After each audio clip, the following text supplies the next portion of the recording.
This video is brought to you by John Robson Guitar Tuition. If you enjoy the content, please consider supporting the channel by enrolling on a course, purchasing some guitar lessons or a t-shirt, or you can join my Patreon. Now, on with the show.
Hello chaps, welcome once again to John Robson Guitar Tuition. As always, I do hope you're well. That little solo there was me just having fun with my ever-evolving pedalboard. I've not really been much of a one for pedals until quite recently. I've always just basically thought, well, if I've got a clean sound and a dirty sound and they're both contained in the amp and I can foot switch between them, or even just kind of use the guitar's volume control to go between them, then that's all I need. But I am sort of gradually finding my way into the world of pedals and having a lot of fun with it. So what I was doing in that solo was just running through a few of the sort of sounds that I use for soloing these days. And tell you what, let's have a little bit of a look at the pedal board I was using. There it is there. And basically the point of today's video is we're just going to take a little trip through what's going on and, you know, kind of show you what I'm using and how I'm using it and what my approach is. So starting over here, we've got the wah pedal. This is a fairly kind of inexpensive wah pedal. It's a Behringer Hellbabe pedal, and I think I paid about 50 quid for it. And what I like about it, there's one thing that I really like about it and one thing that I don't like about it, and we'll come to that as we move on through the board. But what I like about it is this is my old wah pedal that I've had for many years. It's got half the guts missing from it now. It's an old crybaby, as you can see. And can you see it there? Yes, there it is. And I just use this as a footrest. But what I've never really got on with crybaby pedals is towards the sort of toe end of the travel, things always tend to get a little bit scratchy and you know, kind of harsh sounding. Whereas with this one, that's just not the case. It's musical all the way through. If we just take a listen.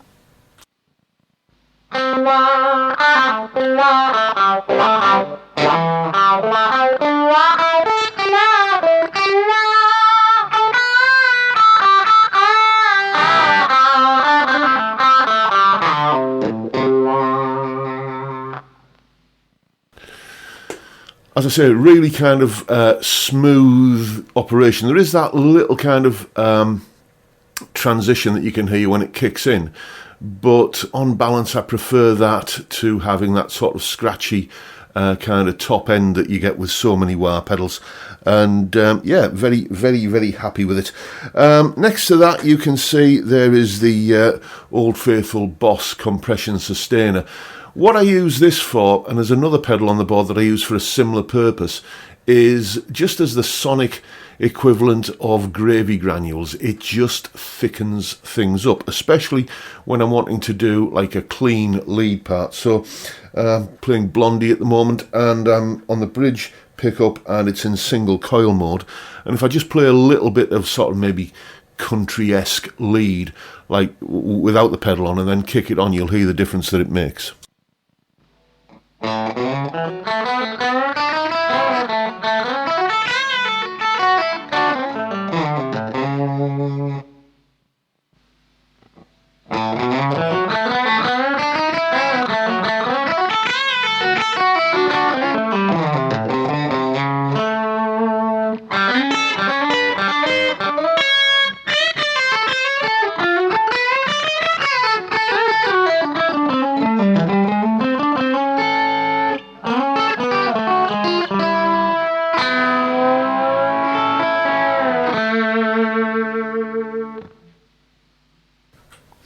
So hopefully you could hear there that the fact that you still get that sort of clean sound, but it gives you more of the kind of fatness and sustain that you'd expect with an overdriven sound.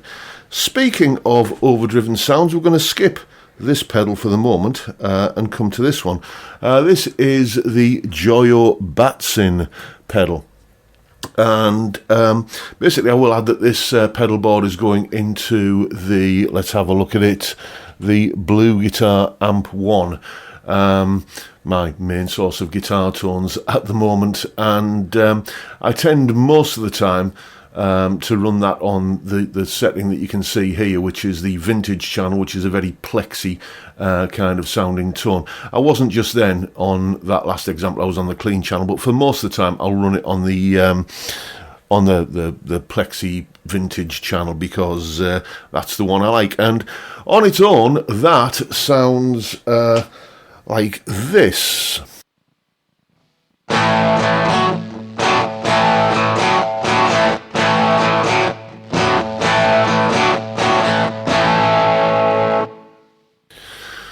So what I use the Joyo Batsin pedal for, excuse me, I'm just checking the mic is actually on.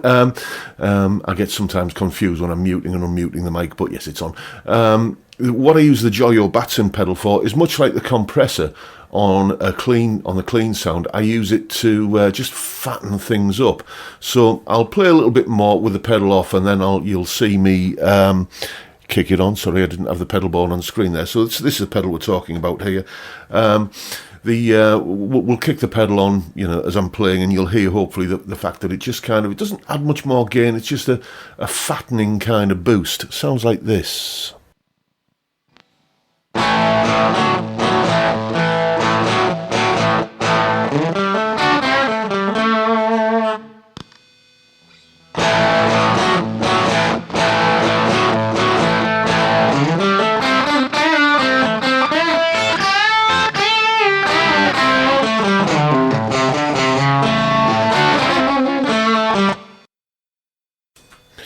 It's good for, kind of bluesy kind of lead, really. That when you don't necessarily want something that's, full-on fire-breathing kind of, rock, but you want something that's just a little bit fatter than the sound that you're using for your rhythm tone. When I do want full-on fire-breathing rock, then this is the pedal I use here, the New X Horseman pedal, which apparently is a very good copy of the Klon Centaur. I will never know, because I've never owned or played through a Klon Centaur, and as long as they, fetch prices in excess of £5,000, there's no way I'm ever going to play through one. Even if I could afford it, the idea of £5,000 for a pedal just doesn't sit well with me. So once again, what I'm going to do is just play a little bit just on that kind of core plexi-esque sound from the vintage channel on the Blue Guitar Amp 1, and then I'll kick the New X Horseman in, and you'll hear the difference that it makes.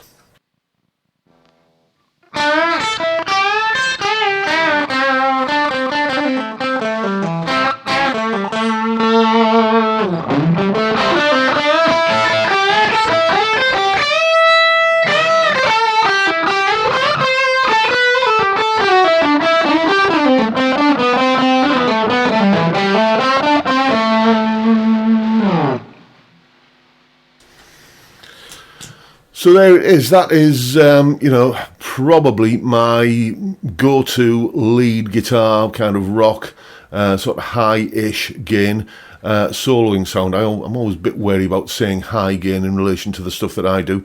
Mentioned it once in a video, and some cheerful chappy in the comments section just went put high gain question mark and then a load of laughing emojis. So it's about as high gain as I ever get. Now, you'll remember that I said there was one thing that I didn't really like about the Behringer Hellbabe wah pedal, and it is this. If I just show you, it's a spring-loaded pedal. You can't just set it to get that sort of half-cocked wah-wah sound. It just won't do it because it just won't settle in one place. So the latest addition to the pedal board is in response to this. This is the, am I touching the right one? Yeah. This is the, what is it? The Behringer EQ700 graphic equalizer. Quite clearly a copy of the very similar Boss pedal. And if you look there, you can see the curve. I've got it set for a big kind of boost at about 1K.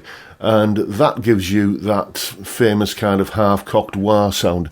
The moment I start kind of kicking that on, it immediately makes me want to play a certain riff.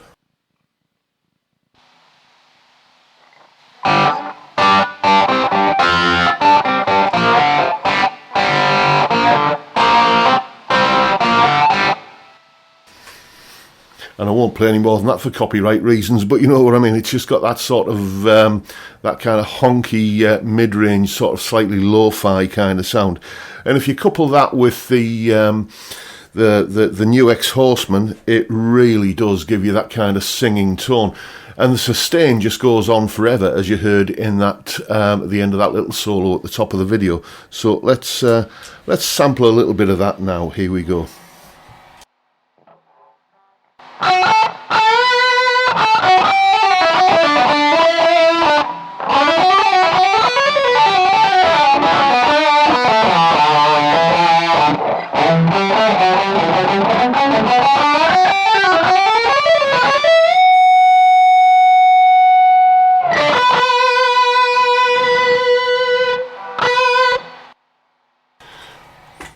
Yeah, sorry, I accidentally touched the string there and killed the sustain, but, you know, it's that sound that everyone from Carlos Santana to, I guess, Michael Schenker and all points in between have used at some point. So that is my relatively simple pedal board. You'll notice that there are no kind of reverb, delay, chorus, flange, any of those kind of effects on here. I don't use those on my pedal board. I tend to prefer to add those in the mix, those kind of effects. I like those after the fact. You know, if I was taking this pedal board out and gigging with it, then possibly I would rethink that. But by and large, my days of getting up on my hind legs in front of an audience are, I think, behind me now. And given the fact that this little room here is where I do most of me playing, I do prefer to add those kind of modulation and time-based effects in Reaper that I'm recording in right there. And yeah, so that is how I record and or how I use pedals and my approach to using effects. The reason I don't like those kind of time and modulation based effects on the board is because I find they don't respond well when you're doing that kind of thing that I like to do, which is to, let's get rid of the pedal board there, which is to kind of clean the guitar's sound up from the volume control quite a lot. I often find that the kind of modulation-based effects, especially, and kind of reverbs and stuff, don't react well to doing it that way. So I just like to add them after the fact as I'm kind of recording. And that is pretty much it. That's my pedal board. It is, as I say, ever evolving. The next step is going to be to get the Blue Guitar Amp 1 onto the pedal board, and so obviously I'm going to need a bigger board to do that, but that's a future project that I'll keep you posted on. And that is pretty much the video for today, folks. Hope you enjoyed what you've seen and enjoyed my little kind of trip through my pedals. And if that's the case, please hit the subscribe button and the notification bell if you haven't already done so, and why not drop drop me a like as well while you're at it. Don't forget the live stream every Friday 5pm UK time, where we drink beer and talk about music and guitars. What a fantastic way to kick off the weekend. I'd love to see you there if you can make it. But for now, I'll bid you all a good day and say thank you so much for watching. Thank you for your time. Look after yourselves, folks. Stay well, stay safe, and above all, stay sane. Bye for now.